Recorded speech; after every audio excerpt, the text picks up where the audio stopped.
Pennsylvania Inside Out on WPSU TV. Here's tonight's host, Patty Satalia. Best-selling author and New Testament scholar Bart Ehrman has rattled the rafters of Christianity. A graduate of the conservative Christian Moody Bible Institute with a Master's of Divinity and a PhD from Princeton Theological Seminary, he now chairs the Department of Religious Studies at the University of North Carolina, Chapel Hill.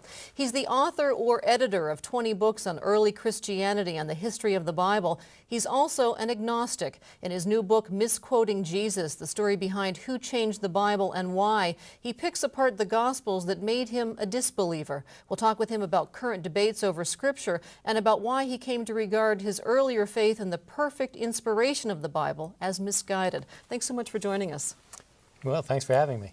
Your book, Misquoting Jesus, the story behind who changed the Bible and why, explores how scribes, through both omission and intention, changed the Bible. But before we find out how the New Testament came to be what it is today, I'm a little bit curious about what the impetus was for writing the book. Well, this is a field of study that I've been engaged in for 30 years. When I started off in my research, I got interested in the New Testament and especially how we got the New Testament. The thing that struck me after working on this for about 30 years is that people at large don't know anything about this area, even though it's so important.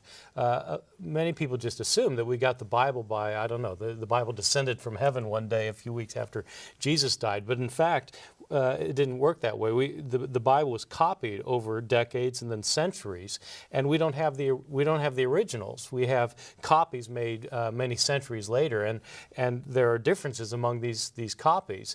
And so this is something that scholars work on, trying to figure out what the original said, given the fact we don't have the originals but only mistaken copies.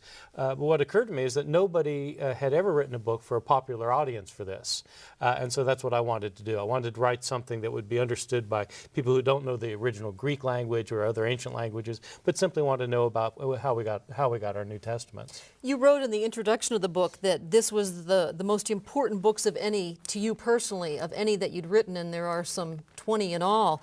It's been on your mind, as you said, for the past 30 years, since your late teens when you first began studying the New Testament. Tell us a little bit about your own personal religious journey.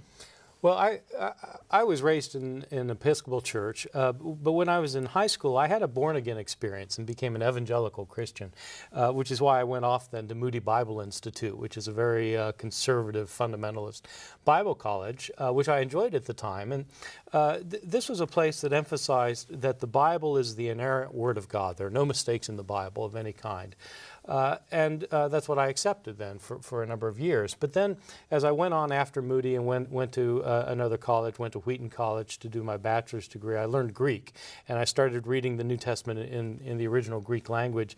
And I started being troubled by the fact that we didn't actually have the original text of the New Testament, because it started making less sense to me to say that the words of the New Testament had been inspired by God if there are places where we don't have the words. Because why would God bother inspiring the words so that we would have them if in fact he hadn't preserved the words that we really would have them? And so this started forcing me to rethink a lot of my evangelical beliefs, and it started leading me away then from fundamentalist Christianity.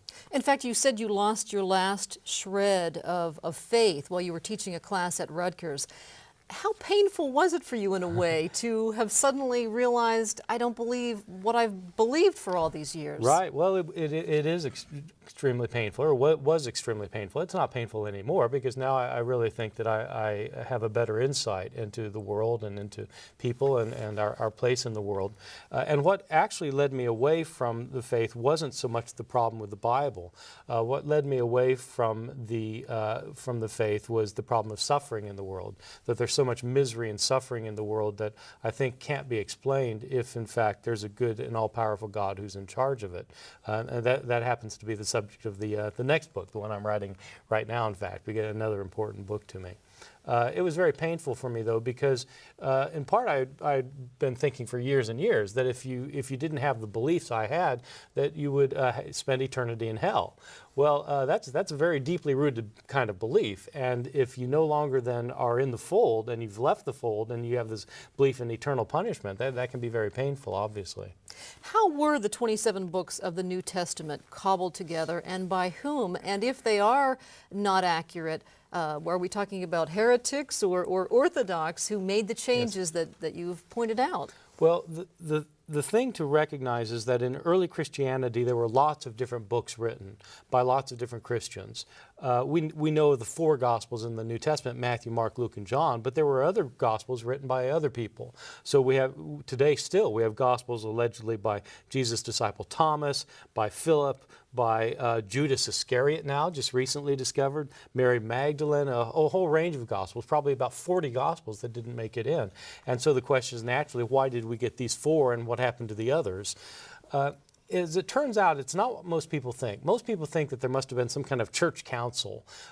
Some people think that the Emperor Constantine called the Council of Nicaea to have a vote about which books would be in the New Testament, but it didn't work that way. The Council of Nicaea didn't take any vote about the books of the New Testament, nor did any other council.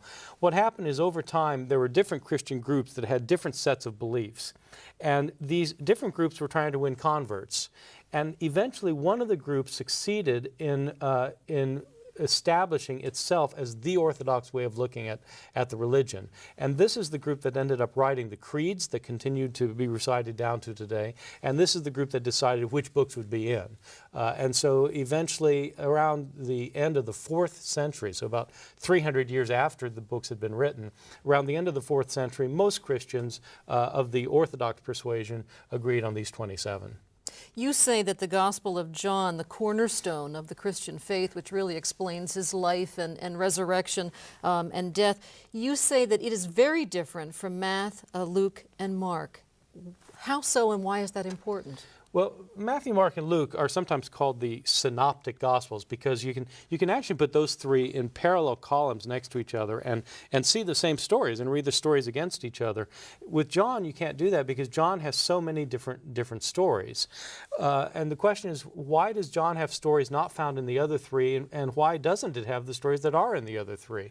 And what scholars have thought for many centuries, in fact, this is an idea that goes back to the early church, is that John is the last gospel to be written, and it is less concerned with giving historically reliable information and more concerned about giving a theological understanding of who Jesus is. And so even in the early church, John was called the spiritual gospel because it was so different from the other 3.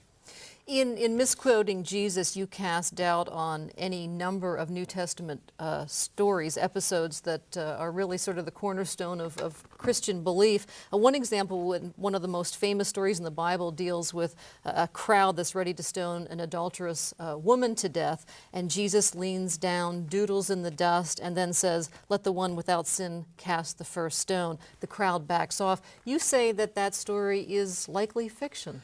Well, absolutely. And, I didn't come up with this idea. In fact, scholars have known for several centuries now that this story, which is, I think, probably the most popular story in the Gospels, this story wasn't originally in the Gospel of John.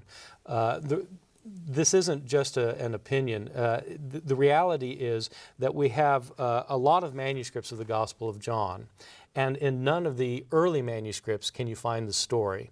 Moreover, we have church fathers who wrote commentaries on the Gospel of John in the early church.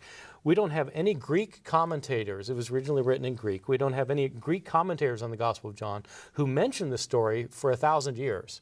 So the question is, where did the story come from? Who added it and why? Yeah, well, we wish we knew. But my hunch, and again, this is a hunch that a lot of scholars who work on this have, is that there was a scribe who had heard the story, maybe heard it through the oral tradition, and thought that it well represented some of the things Jesus was saying in John chapter 7.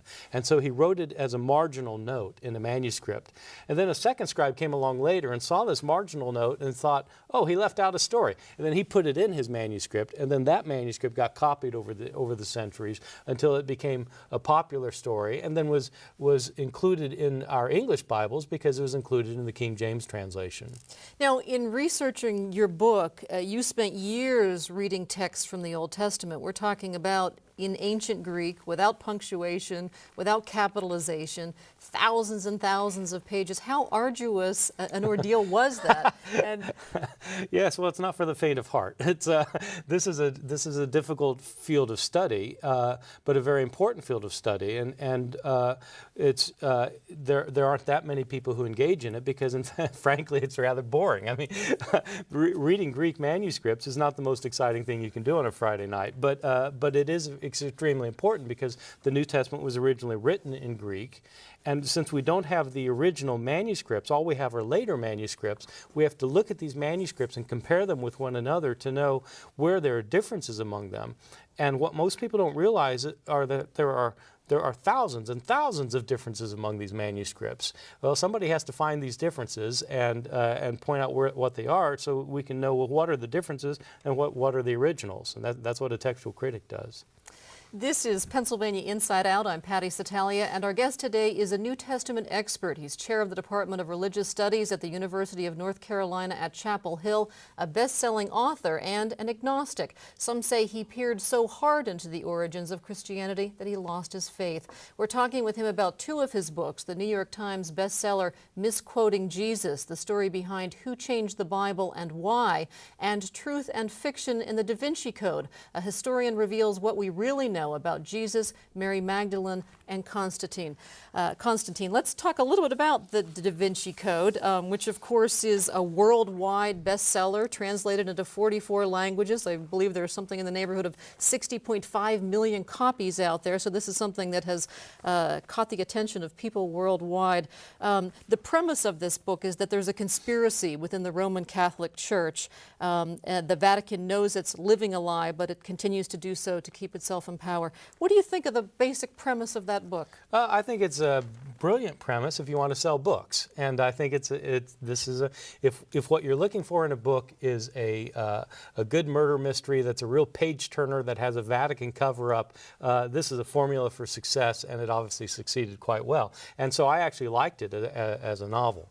I don't like it in terms of its literary style. I mean, if you want a literary stylist, read Jane Austen. Don't read Dan Brown. But as a page-turning novel at the beach, I think it's very good. The problem with the novel is that it's based on historical claims, and the difficulty is that virtually all of the historical claims in the novel are wrong. And so, which is okay because it's a novel, but the problem is that Dan Brown begins the novel with a statement of fact where he lists a number of things that he claims are historically accurate. And he says in this list of facts, he says that all descriptions of artwork, architecture, sacred ritual, and documents are accurate. Well, it's simply not true. And it's not clear if Dan Brown doesn't know it's not true, or whether he simply just made mistakes, a lot of mistakes. Do most people who read Dan Brown's book and who saw the movie based on that book, do they look at it as history or do they look at it as a fiction? I am surprised going around the country giving talks on the Da Vinci Code, which is about the only thing I talked about for about a year, going around to audiences where people really were misinformed about some rather crucial things. I mean, there's the controversial issue about whether Jesus was married to Mary Magdalene, and it's not that people are reading that and taking that as historical fact, but they are wondering about it. Could it be fact? But things like the idea that the Emperor Constantine called the Council of Nicaea, and there was a vote there to decide whether Jesus was the Son of God or not. That sounds plausible to people. Well, it's absolutely wrong. Or the idea that at the Council of Nicaea they decided which books would be included in the New Testament. Absolutely wrong. And other things that are in the book. For example, that you can find some of the Gospels, some of the lost Gospels were discovered among the Dead Sea Scrolls. Absolutely wrong. And so you could just go point by point by point by point through this thing and show that there are just these historical errors. So what I tell my students at Chapel Hill is that if they want to learn about the history of the Middle Ages, the way to do that is not to watch Monty Python and the Search for the Holy Grail. And if you want to know about the history of early Christianity, you don't do it by reading Dan Brown. In fact, you've told your students in class that it's not enough just to believe what your parents believed. Blind faith just doesn't work. which many people think the foundation of religion is a certain degree of blind faith. Well, I think that religion is based on faith, but I don't think faith has to be blind, and I don't think that it has to be irrational or unintelligent. I think you can have an intelligent faith which questions the premises of your belief without necessarily threatening your belief. You could continue to believe, but be an intelligent believer who asks good questions and looks for hard answers rather than simply accepting what everybody's already told you. I mean, if everybody accepted simply what everybody told them, then everybody would, I mean, where would we be as a world? We'd all be the same religion, probably. Right, and there'd be no need for universities any longer. So, so that for me, teaching religion about religion in a university is an ideal situation because students come in with ideas about religion, and these get challenged, and so it forces them to think. I think that's a good thing. It's probably what you've written a lot about probably makes people very uncomfortable, and I'm wondering if people are able to separate the message from the messenger. Yeah, that's a good question. I think some people are better at that than others. I sometimes get hate mail. It's interesting that the most hate mail I've gotten over the last couple of years hasn't been about the Gospel of Judas that I was involved with the publication of, or some of the other, or misquoting Jesus. Most people have gotten upset really because of particular stands that I take on the inspiration of the Bible. So my view about the inspiration of the Bible is that the Bible has to be treated like any other book is treated, because it's a book.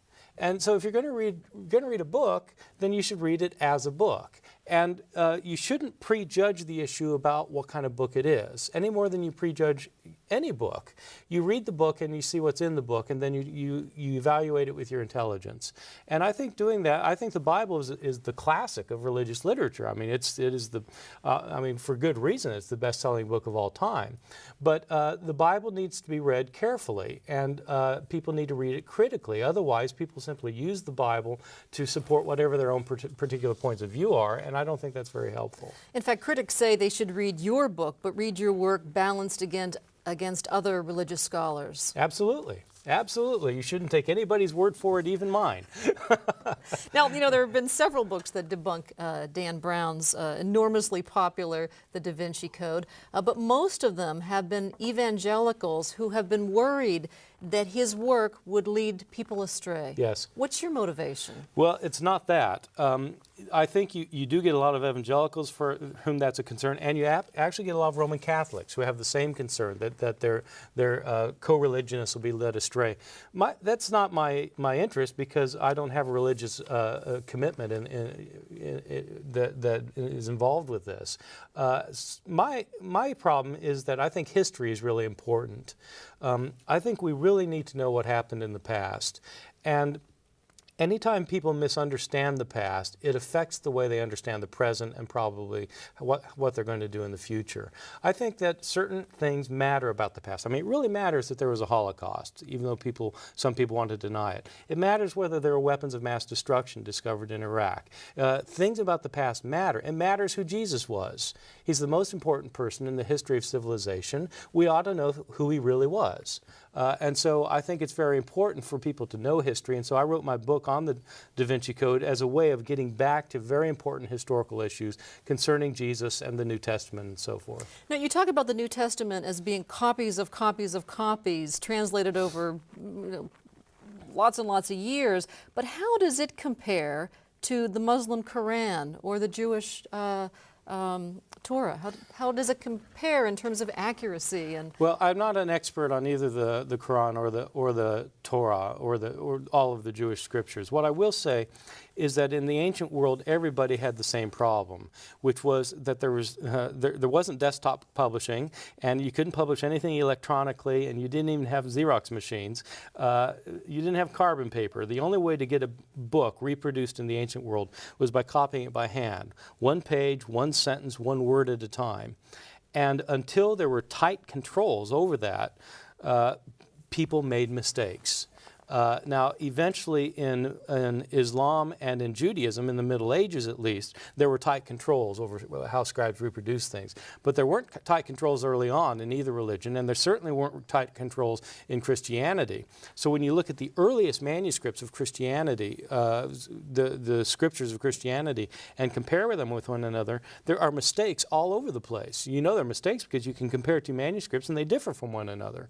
And so, so you have this problem that people are changing their text, and then the question is, what's the original text? What got changed? And it actually is a big problem with the Hebrew Bible. It's as big of a problem as it is with the New Testament, with the one difference being that the Hebrew Bible doesn't have very many manuscripts, whereas the New Testament has thousands of manuscripts. And on that note, unfortunately, we are out of time. Yes. Our thanks very much to Professor Bart Ehrman of the University of North Carolina at Chapel Hill for talking with us today, and to you for tuning in. If you have comments about this program or have story ideas you'd like to share with us, you can reach us via email at pennsylvaniainsideout.psu.edu or by U.S. mail at 227 Outreach Building, University Park, Pennsylvania, 16802. For all of us here at WPSU, I'm Patty Satalia. Thanks for watching. Have a good night.